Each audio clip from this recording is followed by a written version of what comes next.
Good evening and welcome. I am Amarachi Ubani. Tonight, Bayelsa people decide as they re-elect Governor Seriake Dickson for a second four-year term.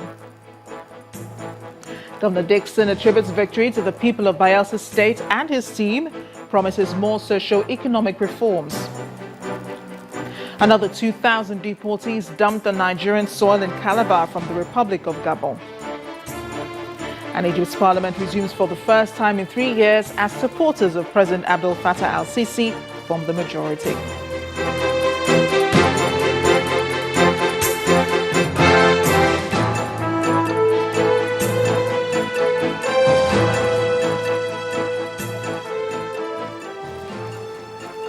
The people of Bayelsa State have now spoken. They have a governor-elect declared by the Independent National Electoral Commission. Mr. Seriake Dickson is to serve the people again for another 4 years. He polled 134,998 votes against the APC's candidate, Timipre Silva, who got 86,852 votes. I, Professor Zana Utumbe Apagu, hereby certify 1. That I was the returning officer for the Bayelsa State Governorship election held on the 9th day of January 2016. 2. That the election was contested. 3. That the candidates received the following votes.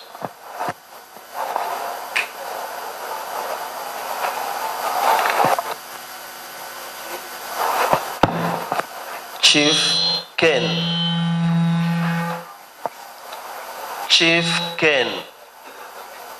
Baliga Balikuma of ACPN received total votes of 128.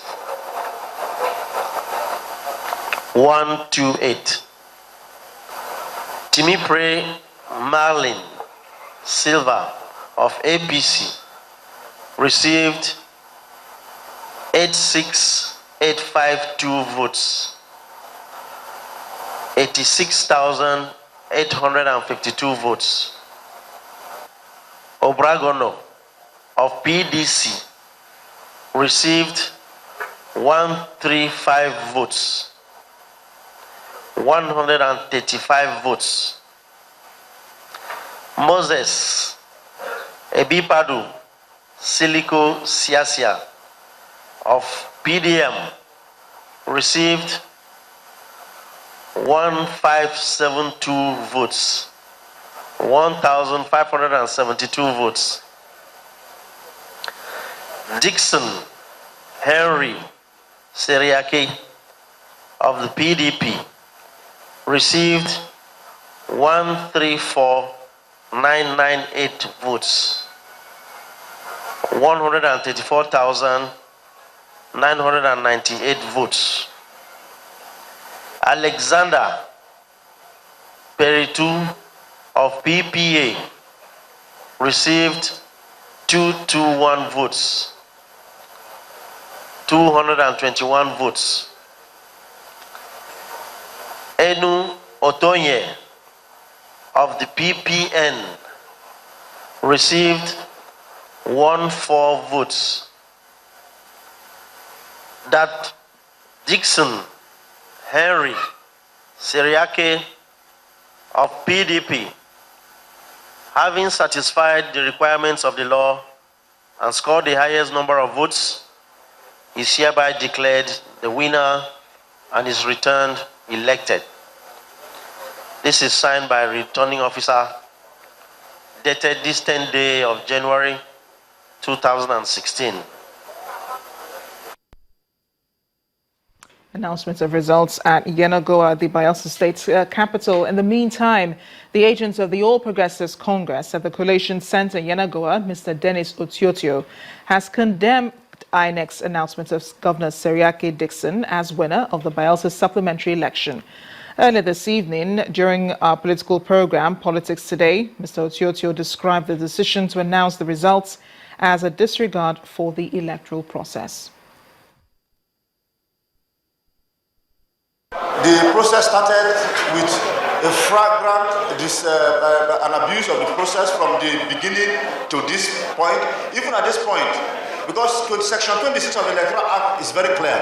It says that where the difference between the winner and the runner-up is less than the total votes cancelled, the returning officer is not supposed to make a return.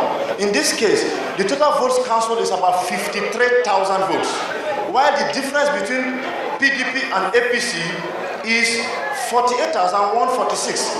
In this circumstance, the returning officer is not supposed to declare any winner. We have about 3 national commissioners and 2 resident electoral commissioners here with him, but he had gone ahead in flagrant disregard to Section 26 of the Electoral Act to declare a winner.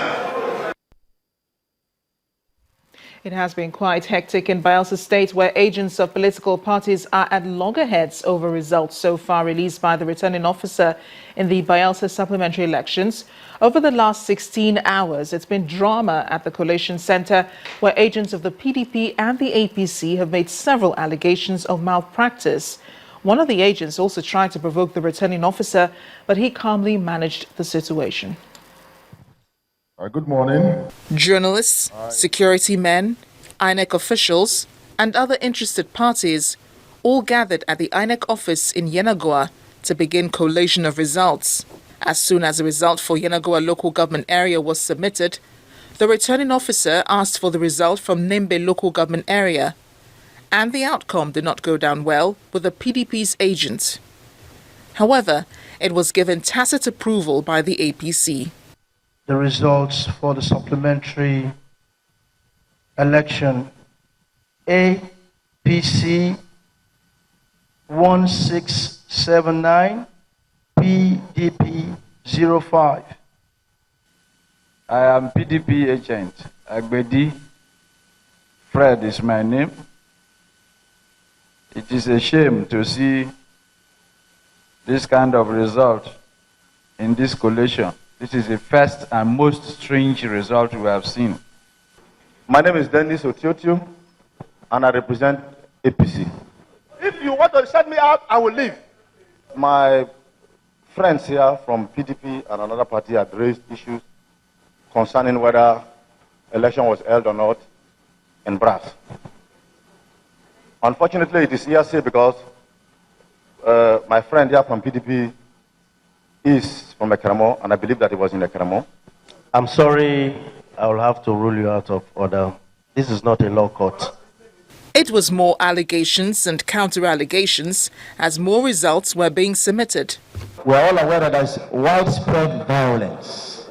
Like in Ekramo, as we are talking, Ward 12 materials were hijacked. I called the rec. I even sent a text to the rec formally, intimating him that Ward 5 materials that were supposed to go to Igbima and Galabri did not go to Igbima and Galabri. In other local, even in Ogbea, Otokoti area, we have problem in the southern region, several local, and I have been in all these areas. We have been making formal at all level, at the local government level and at the state level. No action has been taken. I want to clearly state that APC does not qualify for the 257 votes. Yes, I'm saying so. Because these votes were the votes, all the 9 units that they hijacked in Ward 8 in the Ekramo town. If it is not by the grace of card reader that has started checking our excesses, they would have smuggled in a number of votes that they intimidated the people with guns. And we are talking about violence and hijacking. It happens only in Ward 8 in the Ekramo local government. There were reports of violence as some party supporters were attacked and they ended up in hospital. Last night, PDP members attacked APC members in Basambri, which is also, Nembe is in 2 communities, Basambri and Ogbulmabri. So in Basambri, PDP members attacked APC members. Luckily, the JTF intervened and they were able to, keep the parties apart. Then the next morning, which is this morning, at Ogbulmabri end, again PDP attack. This time it was for a simple reason. They took election materials out of where they ought to be, for distribution. And then our members went just to ask why they were taken away from where they ought to be. And then the next thing they started unleashing violence on them. So it is not a development that is helpful for our state. As it is, the level of intolerance is so much so that we don't even know if there will be opportunity for democracy to grow in Bayelsa state. We have never unleashed violence, terror on anyone, because the votes that the people want to tender at the polling units are our votes. So you cannot deliberately disorganize your own votes that you are expecting to use to win election. And so all through the campaigns, our candidate, the governor, keeps saying, please vote peacefully. You can vouch that none of your members attacked any APC member? Not at all. We have no reason whatsoever. Our duty was to protect voters, to tell the voters to protect themselves and cast their votes, because that is what is going to give us mandate. It's been a long journey as indigents and residents try to elect who will preside over political affairs for the next 4 years. For the political parties, only a win ascribed to their candidate is acceptable. But for the people, the only thing that can make this exercise successful is when the final result and the winner is announced. In part two, after the break, Governor Seriake Dickson speaks for the first time on his election victory. That's in a moment. Please join us again.